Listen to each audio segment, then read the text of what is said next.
O heavenly King, the Comforter, the Spirit of truth, who art everywhere present and fillest all things, the treasury of blessings and the giver of life, come and abide in us and cleanse us from every impurity, and say our souls, O good one.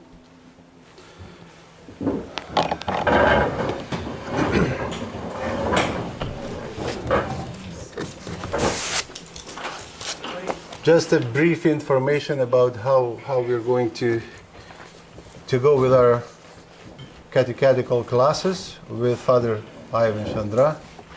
That's what it says. I would like you all to refer to my website, ivanshandra.com, ivanshandra.com. Call me whatever you want, just don't call me late for supper, as they say. Yeah, Ivan, Ivan, doesn't matter to me. In Alberta I was John. Yeah, here I am Ivan, or he. Sometimes he. Go to him. Go to him. Or we. Well, it's from us only. Oh. It comes only from us.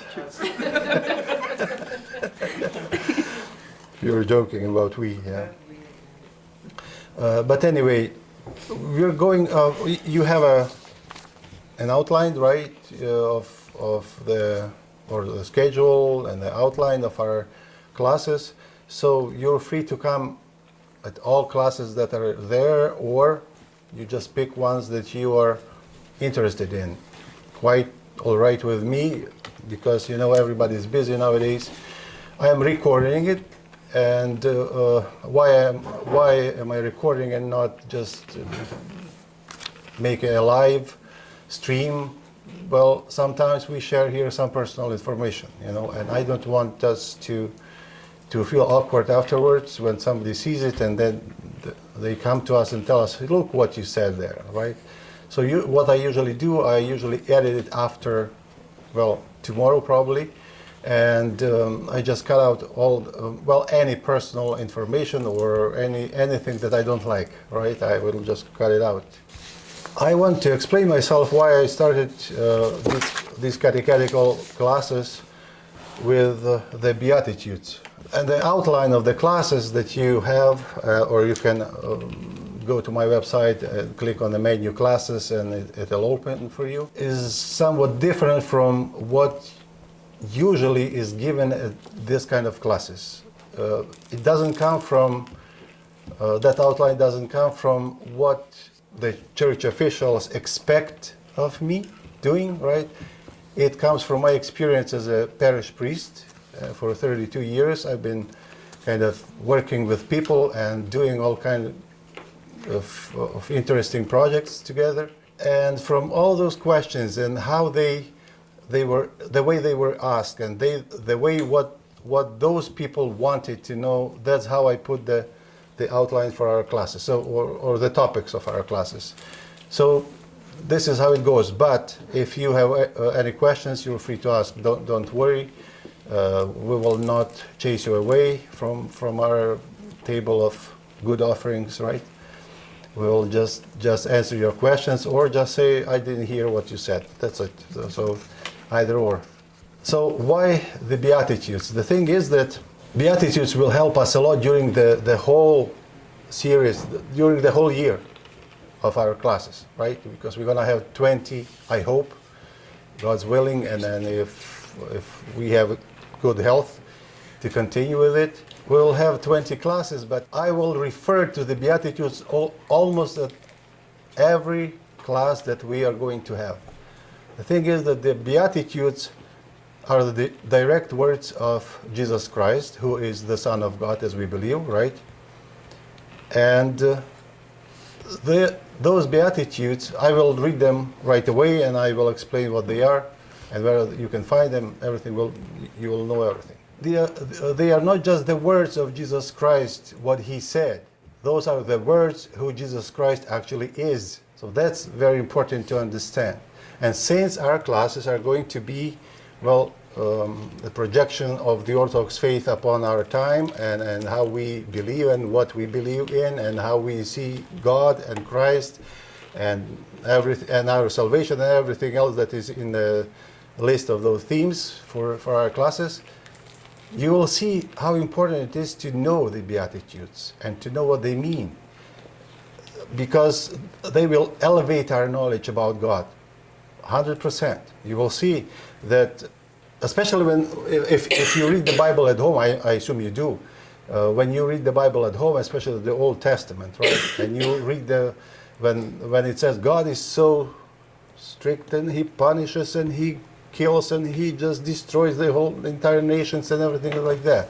If you are accustomed to compare the entire story of the Bible to the Beatitudes, you will come with a solution for your question right away. So that's why the Beatitudes is very important. Where do we find the Beatitudes? You know, if you go to the, I think I didn't put it up yet, but it'll be on my website tonight. The Beatitudes and the matching verses from the Old Testament. So basically, the Beatitudes is not something new that Jesus invented. There were words that sometimes those words are just word in word what Jesus Christ said. They were said, they were recorded, and they are recorded in the Old Testament by various people, but Jesus Christ kind of pulls them out, puts them together, and presents it, because the way God works in this world, God works with people, with our different characters, with our different personalities, with everything that we have. He works with us without breaking our free will. He works with us in the way that we led Him to work with us. So that's why we see all that kind of Old Testament stuff that we are kind of, well, sometimes we are not too happy to read it, right? When it says the entire nation will be destroyed, people will be killed and burn down the cities and kill the firstborns and stuff like that, right? When you read it, that is actually the language of the people, not the language of God. So as soon as you know that these Beatitudes come from even those times, you will see that what kind of God we do have. Who is our God? Because you will refer to the Beatitudes and say, well, it can't be God who did this or that, right? It should be something else because it does not does not follow the main line. And the main line is what? That Jesus Christ revealed who the Father is. He revealed it to us. And the entire Old Testament before Christ, they didn't know who God the Father was actually. They understood it, well, in a different way. We will have topic on it, right? But just for your information, how important it is to know the Beatitudes and how it is very important because it was even included into our Holy Divine Liturgy, as you know. So we sing it at almost every Holy Divine Liturgy, with the exception of the feast days for the Lord of our Savior Jesus Christ, when there's and feast days of the Virgin Mary, when there are different antiphons sometimes, right? And we kind of replace the Beatitudes with some praises from the Psalms of David. But still, it is one of the most important things that we need to know in order to understand how God works in this world. And sometimes people know the 10 Commandments, they know it, honestly, for sure. Exactly, yeah. But when you ask them, what about the Beatitudes? These are kind of a New Testament, right? Well, New Testament because they're taken out of the Old Testament anyway. But they're kind of a New Testament thing, and you don't know it. Well, no, I'm not telling you personally, but sometimes we don't know it, and we don't understand what is going on, and we blame God doing all kind of bad stuff to us, which He is probably sitting out there and says, well, no, I didn't do it, right? God sometimes is too patient with us, right? But anyway, I picked up this logo here for our classes. You'll find it there on the internet as well, on my website as well. But this logo is actually a picture from the altar, from our altar, from our church. It's a dove descending down upon the apostles. So I just wanted to have this for us because we are all here to be enlightened by the wisdom of God. And just before I start the Beatitudes, I just want to tell you two more things. What our classes are not going to be. This is not going to be an apologetic class to defend the Orthodoxy against any other religion, because we want to focus only, for now, only on what Orthodox Church or Orthodox faith actually is, right? To know the basics. So this is all about the basics, not about the apologetics. And another point that I wanted to make today, what these classes are not going to be, I am not going to convert you into Orthodoxy with these classes, okay? So don't be afraid that after these classes you will be required to undergo a baptism or something like that. Not at all. I would prefer that, but just kidding. No. You know me, that I never push for it. Yeah, we have to pray, we have to feel comfortable with it, and only then should we proceed with baptism or chrismation or reception, whatever is needed to become an Orthodox Christian. But anyway,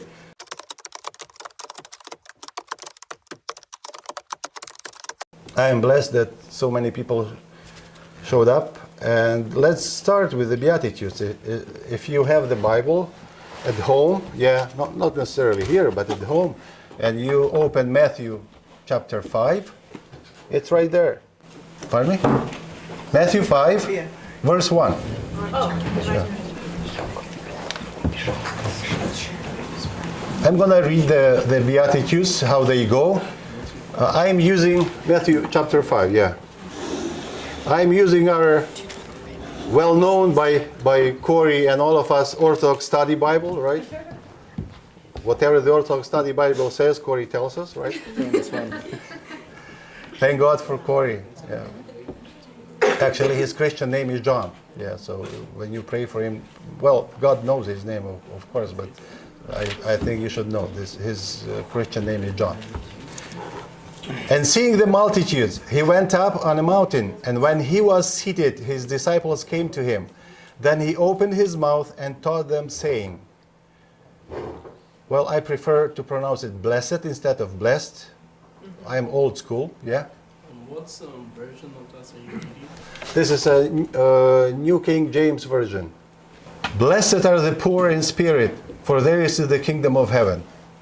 Blessed are those who mourn, for they shall be comforted. Blessed are the meek, for they shall inherit the earth. Blessed are those who hunger and thirst for righteousness, for they shall be filled. Blessed are the merciful, for they shall obtain mercy. Blessed are the pure in heart, for they shall see God. Blessed are the peacemakers, for they shall be called sons of God. Blessed are those who are persecuted for righteousness' sake, for theirs is the kingdom of heaven. Blessed are you when they revile and persecute you, and say all kinds of evil against you falsely for my sake.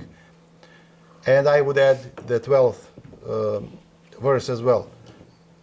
I regard it as a beatitude as well. It's a very comforting verse. Rejoice and be exceedingly glad, for great is your reward in heaven. These verses, as I said, they not only represent the New Testament teaching, so to speak, because we cannot separate New Testament from the Old Testament in the way that both Old Testament and New Testament is the Holy Scriptures, right? We have a class about the Holy Scriptures, how the Orthodox Church looks at the Scripture, how we honor it, or what we do with it, and how we understand it. We will talk about it during our special class when we come to that point. But for now, just to show you that all these Beatitudes, not all of them, but most of them, I think, are taken from the Old Testament. Here, Isaiah 66:2. So blessed are the poor in spirit, for theirs is the kingdom of heaven. I will explain what it means, blessed are the poor in spirit, right? But first I want to bring up the verse from the Old Testament. As I said, Jesus pulled it out of the Old Testament and presented what people were supposed to know already. And that's why those people reacted so vividly when he preached it. You remember, the crowd was there. The people didn't want him to leave because he was telling to their hearts. And when they understood, when they grasped what was the God's plan from the very beginning of the world till the coming of our Lord Jesus Christ, once they grasped it, they didn't want him to leave. So Isaiah 66:2. But on this one will I look, on him who is poor and of a contrite spirit, and who trembles at my word. Right? Basically the same. Psalm 50 or 51, it might be 51 in your Bibles, verse 17. The sacrifices of God are a broken spirit, a broken and a contrite heart. These, O God, you will not despise. So, if you listen carefully to the Old Testament witness, who are the poor in spirit, in your opinion? Someone who realizes that he is not perfect. Yeah. Who else? Can you say the question again? Okay. Who are the poor in spirit, in your opinion? In my opinion, the poor in spirit are those who cannot find the answers and looking for something that they never got. Two. Perfect. Two. Any more? Who are actually poor in material things, so they rely on God wholeheartedly. Three. Okay. Some more. Okay. I'll tell you what. Probably who think that they are above everything and God doesn't exist, but there are people. Four. They think that everything is done because of humanly things and there is no supreme power. So they lack that kind of sense that there is one supreme power who we need to preach, we need to... Yeah, that could be the case as well. And the Holy Fathers say that the poor in spirit, well, to sum them up, the poor in spirit are the people who do not see their possession or whatever they have as theirs. They say it's God's. They say it's not mine. They will never say, I made $50 today, right? What would they say? God help me to make $50 today, right? That's a poor in spirit. That's a person who is poor in spirit. And blessed, what does it mean, blessed or blessed, right? The one who is happy. So while we are on our way to look for happiness sometimes, right? We are looking for happiness that is not that long actually. To make a $50 a day and I am happy, I go and buy some kind of a nice, I don't know, what can I buy for $50? Yeah, something not much, but something that I wanted to buy for $50, right? For $50. I wanted to buy it, I bought it, I am happy, and then it's gone. I ate it maybe I lost it, maybe I got tired of it, right? And my happiness is gone. And this happiness, what Jesus says, what comes out of the teaching of our God from the very beginning of the world, this happiness offers something that does not end, that does not cease to exist. That's the main point in these Beatitudes. So you might want to have a house. That's a perfect idea, right? I want to buy a house. Great. I work on it. I work hard. I pray to God to help me out with buying a house. Finally, I bought the house, right? And I got sick. Do I get happy because I have a house? We rearrange our priorities, right away. And these are the priorities that need no rearrangement. This is something that will be actually in good standing at any time, as long as this world stands, right? So if you So- don't own anything, you can't lose it, right? Well, no, of course, if you don't own anything, you can't lose it. Of course, definitely. Yeah. Is there an order then? Should you read it in order? Like, is there a priority list? Well, this is the order that Jesus Christ presented, right? But this is not the order in the Old Testament. He just presented it this way. And by the time we end with the Beatitudes, you probably will guess why this is the order, right? Not those poor in spirit who have renounced the world and suffer only external poverty, but those who have abandoned all evil and constantly hunger and thirst for the remembrance of God. Venerable Abba Isaiah said. And St. Gregory of Nyssa, but he who has voluntarily become poor from everything that seems vicious and does not put away in his secret places even one of the devil's treasures. Devil's treasures, what is it, devil's treasure? The passions? The passions, our sins, right? Because, well, like it or not, but there are sins that we like, right? Sins that we like to do, and we kind of hide them from everybody else, and we do them, and then we go and say, Lord, I'm sorry, and then we go back to those sins, and we go back to the Lord, I'm sorry, and stuff, and things like that. We go back and forth, right? So, poor in spirit would not do that. So if we are doing something like that, St. Gregory the Nyssa points out, we should work on it. But burns in spirit and thereby collects for himself the poverty of evil deeds as the treasure. He or she, according to the indication of the word, the capital W, is in blessed poverty, the fruit of which is the kingdom of heaven.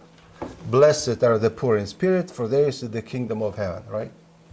So because I did not see my good things, whatever I have, let's say the things that I have as mine, as strictly mine, but I say, God help me to get them. God help me in this, God help me in that. Since I do not have it as my own, just like Misha said, I don't own nothing, right, on my own. I have a co-owner, who is God, right? He is a co-owner of everything that I have. That's actually the basis for the blessing of every object that the Orthodox Christian has in possession, right? In possession. Because if we buy a car, we bless a car, because we want a co-owner with us, right? We buy a house, we bless a house, because we want a co-owner, who is God, right? We want him to be our co-owner. And we are working on being poor in spirit in this way. So even some traditions that the Orthodox Church has are based on the Beatitudes. So that's why it is so important to know them. So is it the same as rocket missiles? Oh yeah, probably. Blessed are those who mourn, for they shall be comforted. Right? Those who mourn. Okay? Who are they? Those in pain. Those in pain, perfect, right? Sick. Yeah. Mourning as over one's sins. Oh, exactly. 3 over 1 sins. Loved one. Who lost loved ones, right? Grief. Grief, of course, definitely. What else?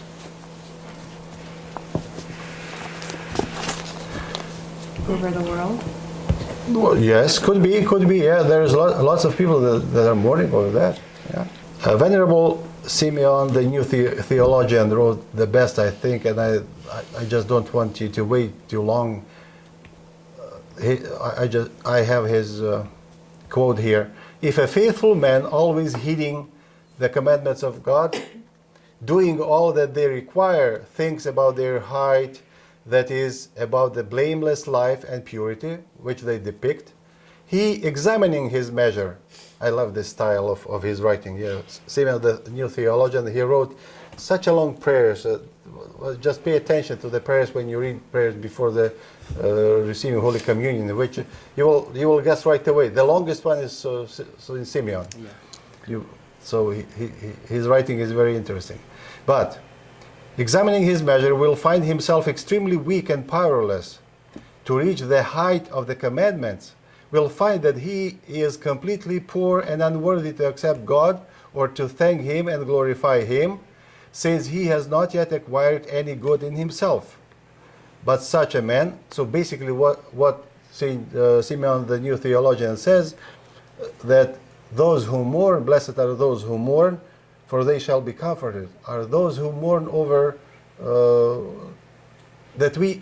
I am unable to get to the highest point of what I would like to be. I can't do that on my own, right? Plus everything that you mentioned, actually. So that's why I wanted you to express your understanding of it, and that was right on the spot. But we will add to it even this. I want to be good, right? I want to be better. I'm trying my best. I fail, right? But I'm trying again and again and again. I'm trying it. But I see that I have no strength already. And I mourn the lack of my personal strength to become better. And guess what? Blessed are those who mourn. See? Even we just want to, well, maybe we just started. It's not that we finished already. We just started. And we see that there's no way I can do it on my own, I mean, without God. There is no way I can do it. I ask God, help me, because see, I have no strength anymore. Help me, God. And Saint Simeon, the New Theologian, says, and that's also the ones who are blessed because they mourn over their inabilities to change in an instant like we would like to, right? We would like to change in an instant and get rid of all those sins that we commit and all those sins that we have in the closet, right? That we go to only when we like them to be ours, right? But such a man, thinking about all this without any doubt, with a feeling of soul, will weep with that weeping which is truly the most blessed weeping, receiving both consolation and making the soul meek. So this kind of mourning, right, makes our soul meek. Blessed are the meek. We're going to come to that as well. So see the stages. Can you see the stages now? Yeah. And without the help of the Holy Fathers, it will be quite hard to see the stages. Why Jesus Christ tells us in such a manner, in such a way that one beatitude comes out of the previous one, but it leads to another one after that. Blessed are the meek. Here we go. See, right away. Blessed are the meek, for they shall inherit the earth. Now that's a tricky question. The meek shall inherit the earth. Okay, your opinions, please. Who are the meek, and what kind of earth are they going to inherit? The new earth? The kingdom of... The new earth, right? Yeah, the kingdom of heaven, right? Yeah. Okay. And who are the meek? Well, those who don't possess, well, don't believe that they possess anything. Who don't respond aggression with aggression. Yeah. Who don't respond? Sorry, what did you say? Who don't respond with aggression on somebody's aggression? Yeah. Who else? The meek. The meek. I've heard the meek has a connotation of the one who knows how to wield a sword but refuses to do it. Yeah, well, that's what Misha said, I guess. Yeah. Basically, slowing anger. Slowing anger, yeah. Or maybe the ones that want to get rid of that anger right away. That's why they are slow, waiting for that anger to pass, right? They're perfect, yeah. Still patient and love others regardless of... Patient as well. Anyway, meekness is the greatest of virtues and therefore is numbered among the Beatitudes. For the meek, this is St. Basil the Great. For the meek shall inherit the earth. This earth is the heavenly Jerusalem. It is not the spoils of competitors, but is given as an inheritance to the long-suffering and the meek, those who have tamed their morals, freed themselves from every passion, in whose souls there is no rebellion. So you see, what you mentioned all of this, right, basically, right? They are called the meek. Yeah. There is no rebellion in their souls. Yeah. In whose souls there is no rebellion. But there was more points there. Before that, Yeah. those who are tamed, Okay, change. who have tamed their morals, freed themselves from every passion, in whose souls there is no rebellion, are called meek. Blessed are those who hunger and thirst for righteousness. I thirst for coffee. Who thirst for righteousness? Okay, how do you understand this beatitude? Those who hunger and thirst for righteousness. Of course, it's not about food, right? Who wants to do right by God? Yeah, Yes. definitely, yes, yeah. Spiritual, right? Spiritual, yeah, perfect. Righteous. Who hunger and thirst after righteousness. They not only want to be righteous, they want the righteousness of God to be presented in this world as often as possible, as much as possible, as long as possible. But, sorry, Father, but like hungering and thirsting for righteousness, like it's not about like going around and saying, "Oh, you be righteous," otherwise I'll like whack you with a baseball bat Well, because of I course hunger not. for it. No, of course not. Of course not. As we said previously, this is the stages that comes one after another, and before that we had a meek. I'm only asking because I mean, Meek I'm won't kind of walk with dangerous baseball to bats that. just to. No, you're right. That's why we need to pay attention to all the beatitudes, because the one beatitude comes out after another from another one, right?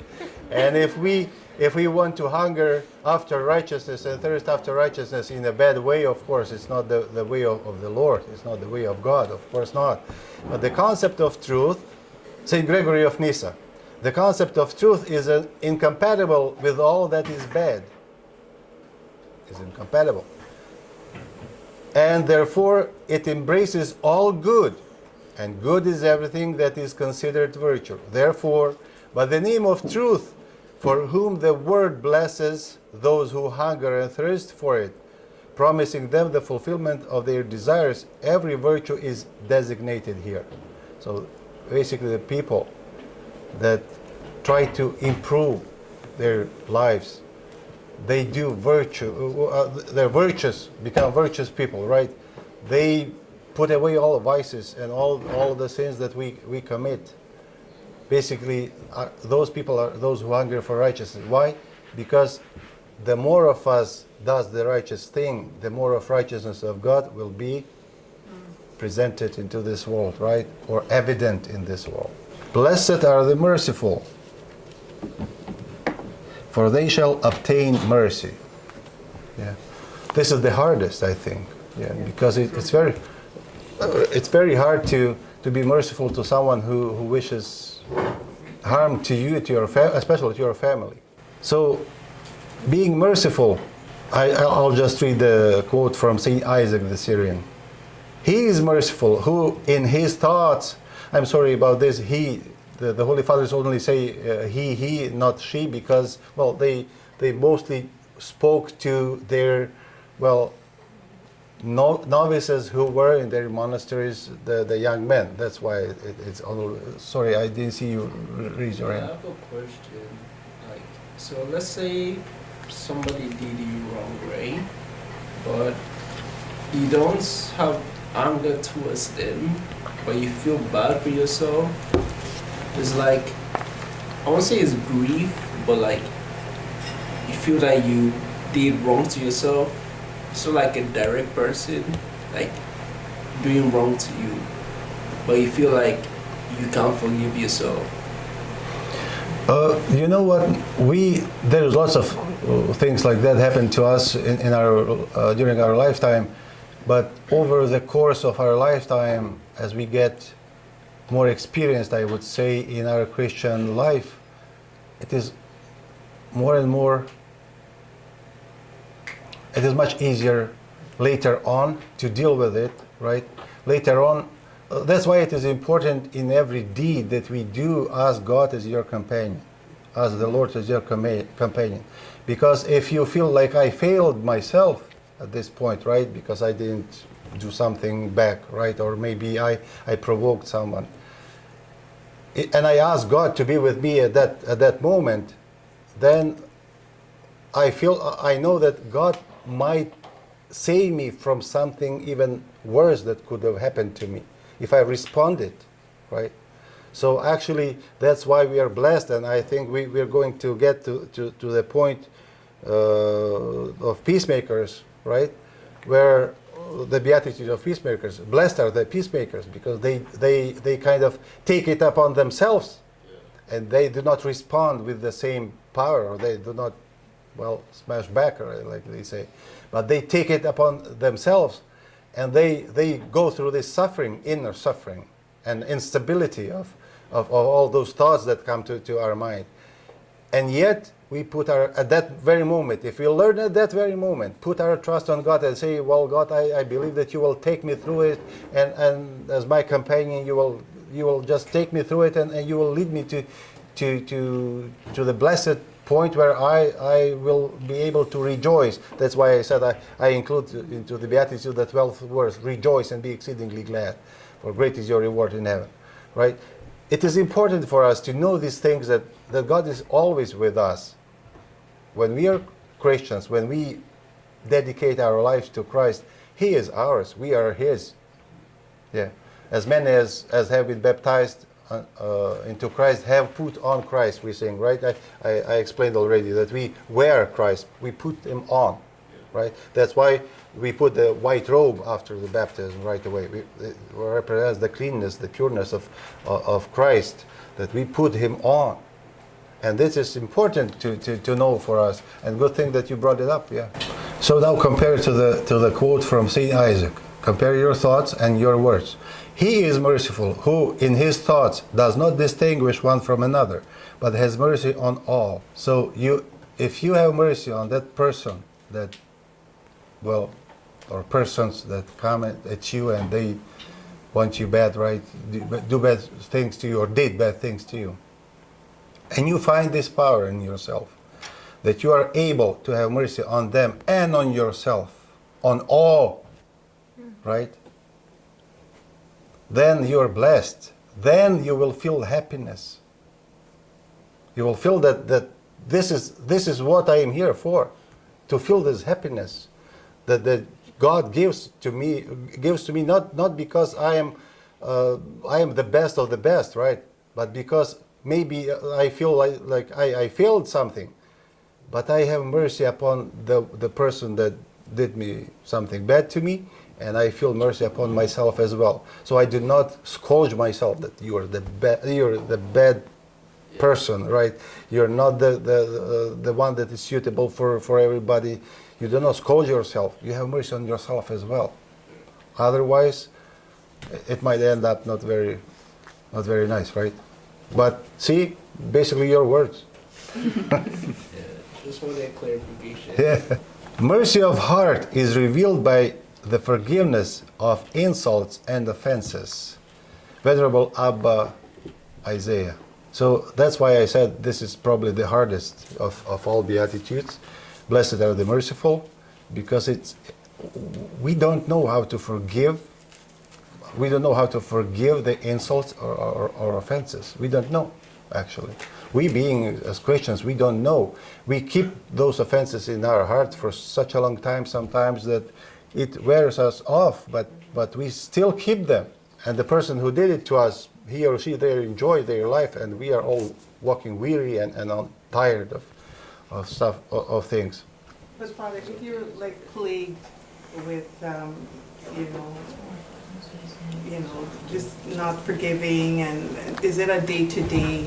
Do you pray about this day-to-day until you feel like a release of it? Like, how do you deal?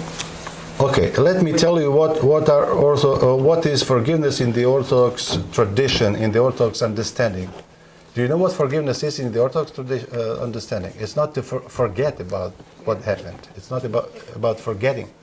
Yeah, we don't have a delete button, right? I wish.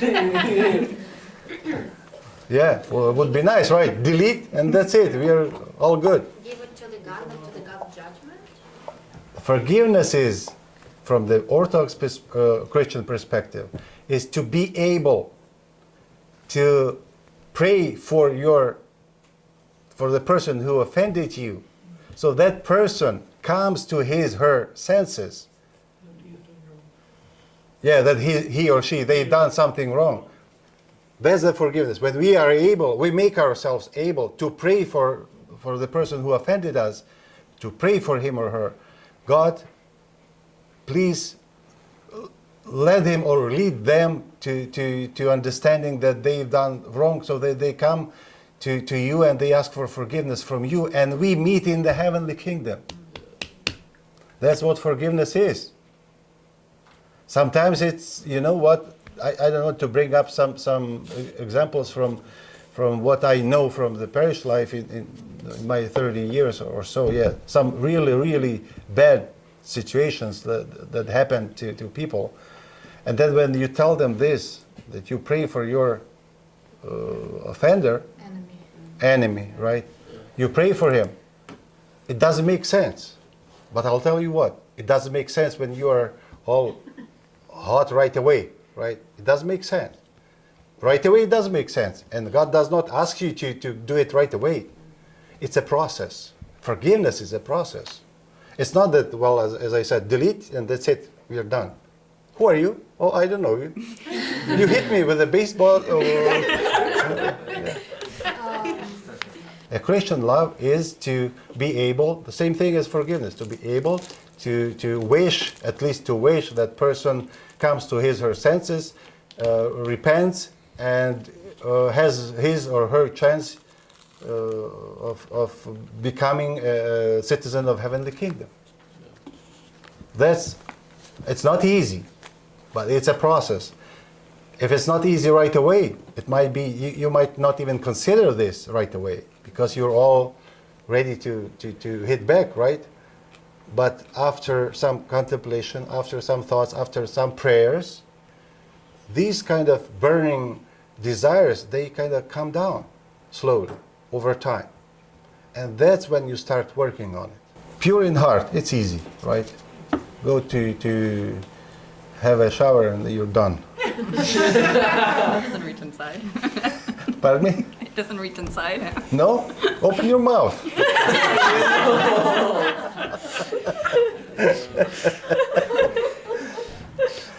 Yeah. It's funny because sometimes they say, because people laugh at this kind of jokes, but this is true actually, yeah. It's just a different kind of shower. Yeah, it's a shower of our tears. Yeah. It's something that pure in heart, that purifies our heart. When I feel that I am all greased up with all my sins and wrongdoings, and I can do nothing about it, and all is left for me is to cry. And it purifies my soul. It purifies me from inside out. So pure in heart, St. John Chrysostom, you know this one, right? The trouble is not only that we do not have a pure heart, but that we do not strive for what can make it pure. And what can make it pure? We just said, our tears of repentance, tears of, yes? There is a saying that 3 types of salt water can heal us. So basically it's tears, sweat, and the sea. Is it true? Yeah, I'd like to go to the sea, to the ocean. That's my dream. So it's true, because I want to go to the sea. It's true. No, actually, the pure in heart, it means that well, we try to keep away from sin as much as possible and for as long as possible, especially after we repent, after our repentance. And we stain our heart, our inner selves very easily with bad thoughts, with bad, I don't know, deeds, whatever it works. But the thing is that St. John Chrysostom writes really on time for us, that we do not, sometimes we even do not strive for what can make us pure, right? What can make our heart pure. We would like it to be, but we do not put our effort into it. So just please do remember that God does not do things for us. He does it with us. So we are His co-workers, as St. Paul says, right? Peacemakers. Blessed are the peacemakers, for they shall be called sons of God. Oh my. And who are we now? Sons and daughters of God, I thought. But here Jesus says, peacemakers will be called the sons of God. Who are the peacemakers, in your opinion? It's straightforward. Etymology of this word, those who make peace, right? Who don't divide people. Who don't divide, they don't divide people. They I think of Corey, love thy neighbor. Perfect. Bless his soul and give him strength, yeah. So the peacemakers, I'll read the words of Saint Basil the Great. There is nothing so characteristic of a Christian as to be a peacemaker. For this the Lord has promised us His greatest reward. Be the sons of God, right? They shall be called the sons of God. So those people who make peace, who do not start any kind of conflict, who do not start any trouble, but instead of starting it, they're trying to calm it down. That's what, as St. Basil the Great says, that's something that should be a characteristic of us as Christians. We have to have it in our heart right away.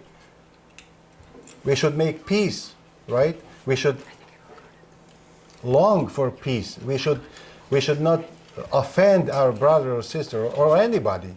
We should try not to offend anybody. That's a peacemaking process as well.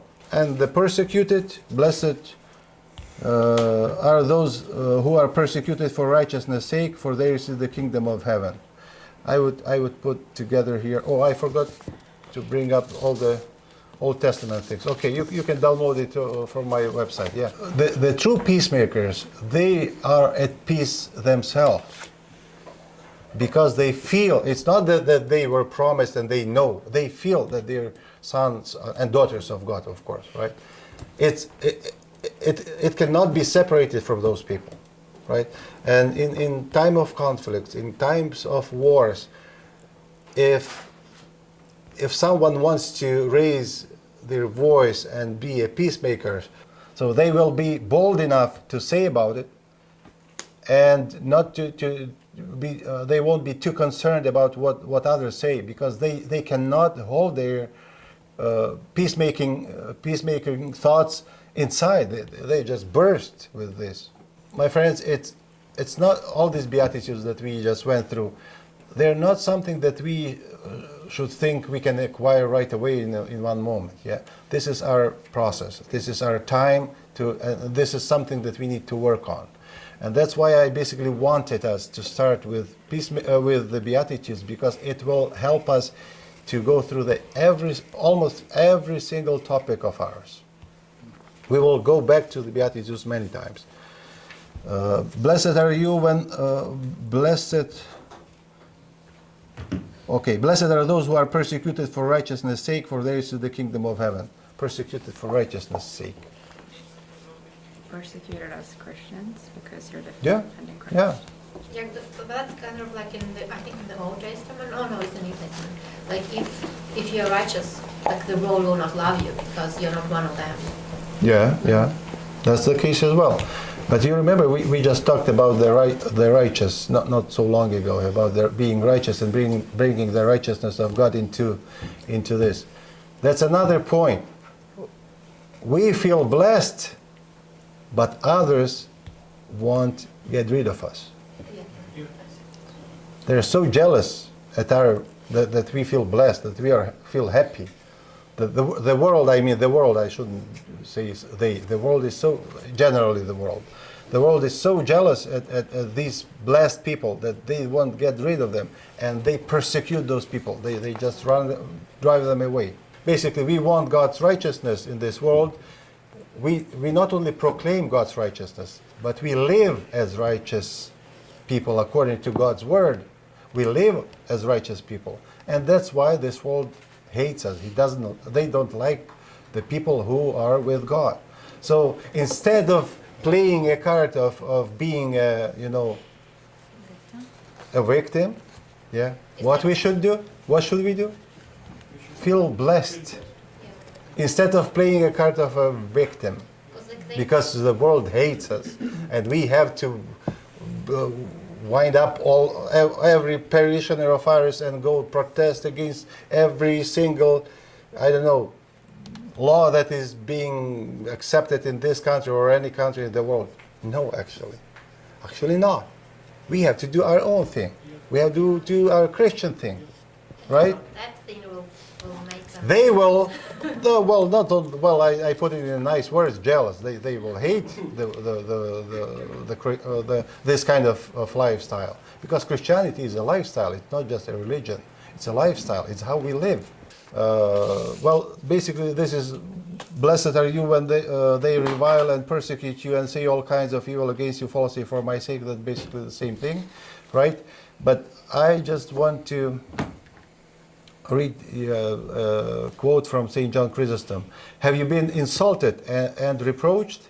Pray to God that he may quickly have mercy on the one who insulted you. He is your brother. But he attacks me very often, you say. So you have a higher and a greater reward. And in this case, it is especially fair for you to put off your anger, since he has already received a mortal blow. The devil has struck him. So when we read this, blessed are you when they revile and persecute you and say all kinds of evil against you falsely for my sake, it means that the person who does it to you has been struck by the devil already, because that person is doing nothing but by spilling out all his bad, whatever his hatred at you, and you have to think about that person from this perspective, and then you will be able to do what? To pray for that person, because this person needs God's attention, needs my prayer, because look at him, he's all covered in this devil's work, or she, right? They are all covered in devil's work. So let me pray for him, kindly. That's very hard. Oh, tell me about it. Like the water of life, drink the insult of every person who wants to give you this medicine to drink. Then deep purity will shine in your soul, and the light of God will not become scarce in your heart. St. John Climacus, or St. John of the Leather, right? Like the water of life, drink the insult of every person who wants to give you this medicine to drink. Medicine. Yes, medicine. It's very hard to even Swallow. not even to swallow, even to think about it, as a medicine. But the thing is that we have lots of time to work on it, right? Once again, God does not require a change right away in the blinking of an eye. He can deliver this change, but he does not require it of us, knowing that we are not that perfect, right? To be perfect right away. We have to deal with our problems, but to deal with them in a righteous way, or in the way that God can handle us. Because if we deal in the way that we reject God, how are we expect Him to handle our problems and our wrongdoings, right? If we do not invite Him into our life, if we do not make Him as a co-owners of our possessions, if we do not try to do His work as peacemakers, how are we going to call ourselves sons and daughters of God if we don't do this, right? This is the basic, but this is the basic that actually we have tons of work to do before we go to at least something. So how do we do all this stuff? How do we approach to all these Beatitudes in our daily life? How do we do that? Well, whenever we have the opportunity to forgive, we forgive. Whenever we have the opportunity to be peacemakers, right? We are peacemakers, right? Whenever we have the opportunity to show our true Christian meekness, we just show and feel our true Christian meekness, and that's how we work on these Beatitudes. So God gives us this opportunity, countless of the opportunities. We have to make a choice. Somebody cut us off when we drive, right? Yeah. Somebody cuts us off, and what do we do? Oh, Lord, have mercy on you, on this person, right? Yeah, exactly. Or you could just engage in rage driving, saying, "Oh Lord, have mercy on you going over 120." Lord, have mercy 40 times, right? And what if you're usually the one who cuts people off? You're giving them the opportunity. You're giving them opportunity to shine in the Beatitudes. So anyway, if you would like to download, I will put up the link for these Beatitudes and the matching verses from the Old Testament, because they basically all are from the Old Testament. It'll be on my website, ivanshandra.com. The video will be on, the video link will be there if you can find my channel. Well, you'll find it through there, through that website. And now I suspect you have no questions, and I can drink coffee and go home. You forgot rejoice. Oh, true, honestly. Was it on purpose? No, I'm just getting old. Yeah. Rejoice and be exceedingly glad, for great is your reward in heaven. Well, it's not in the Beatitudes officially like a beatitude, but I always, when I talk about Beatitudes, like to bring it up, because this is the result. But this is the result, not the all Beatitudes together fulfilled, of any Beatitude. You can read the first Beatitude if you fulfilled it. Rejoice and be exceedingly glad. You say, blessed are the poor in spirit. Let's say we don't feel that whatever we possess is ours, but God is the co-owner. Let's say, right? Just to sum up tonight's class. Then, if we succeeded in this, let's say for this day, for today, in the evening before we go to bed, we can truly say, well, Lord, I rejoice because you helped me to go on with this, right? Rejoice. And you will feel that joy. Honestly, you will feel that joy. Maybe you didn't pay attention to it, yeah, or how it works, how the Beatitudes work. But they do bring joy. And this joy is not a joy to your soul. It's the joy to your spirit. And that's a different kind of a joy. Yeah. A joy to your soul is when the smile goes, right? Sometimes, well, not sometimes, but when I came to Canada in 2000, I would drive and always stop, or four-way stop. It was called four-way stop in Alberta. Here it's always stop. Yeah. You will drive up there and you have to do the eye check, right? Look at the person, and all of a sudden the person smiles at you. I got scared, dude. What's going on? Should I pull out my cross or what? The person was so sad or so angry, and all of a sudden the smile comes, and then her face turns to the side, and the smile is gone right away. So I thought, well, what's going on here? So I didn't know that to be polite you have to smile. Right? You have to give that false smile, right?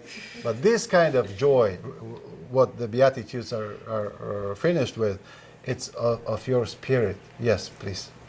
Now that you brought soul and spirit, what's the difference between the soul and the spirit? We'll have a talk about it. Okay. Okay, we'll have a talk about it. It's a long talk, so we better not to give away all the cards that we have in up our sleeves, right? So I hope no questions. I hope everybody will rejoice tonight. And pat yourself. Nice. You've done a good job tonight. That you came. You brought all the goodies. You ate them, and you're well. Yeah. All that is left is say thank you, Lord, for this evening and for everything that we were able to accomplish today with your help. Then we will rejoice. Yeah. Okay. Thank you all. Any questions? No questions. Bye-bye.